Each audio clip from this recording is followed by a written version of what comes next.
No, I am not supported, recognized, or encouraged by any church. Anything I say does not reflect on them. What I do say could be wrong, so you gotta take what I say with a grain of salt and do your own research. And I might offend some people. Sorry, I don't mean to, but I gotta say what I gotta say. And that is what this is for, after all. It is my soapbox. So, what is sin?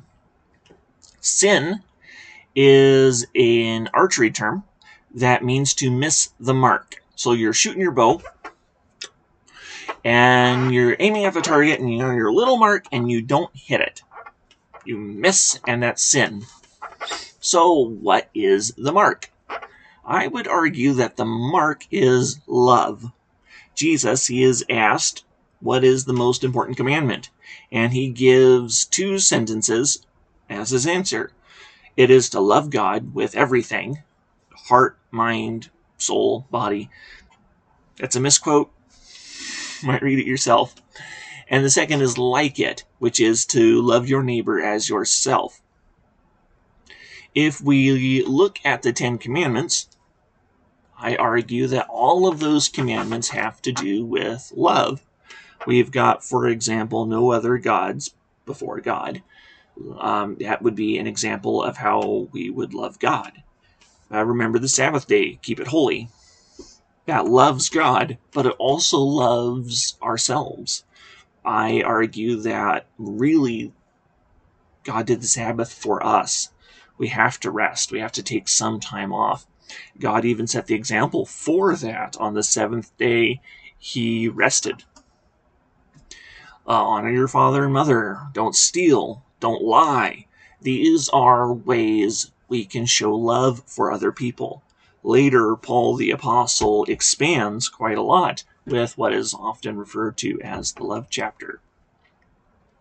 So if we're not loving people, then we are missing the mark.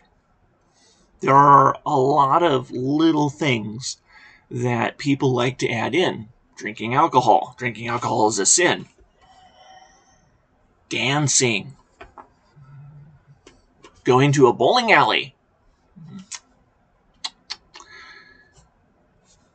A lot of these things can be argued as tradition and not necessarily sin. So the church will often name a lot of things that it considers being sinful, but I think it should be measured against love. Am I showing love to this person? I'm following the law, I'm following the rules, but in following the rules, does this convey love? If I'm not doing love with my actions, with my following the rules, following the law, then I think it's missing the mark and it's still sin. We can try to follow the commandments. We can not commit adultery. But are we showing love? Love is a choice. We choose to love, like on purpose. And that is seeing how we treat our neighbors, how we treat our family, how we treat ourselves, how we treat God. Are we measuring everything by love? I think that if we're not, then we are missing the mark, which is therefore a sin. If you want to comment, want to disagree, that's okay. But if you want to be rude, mean, or vitriolic, please go somewhere else. This is, after all, my soapbox. Go get your own.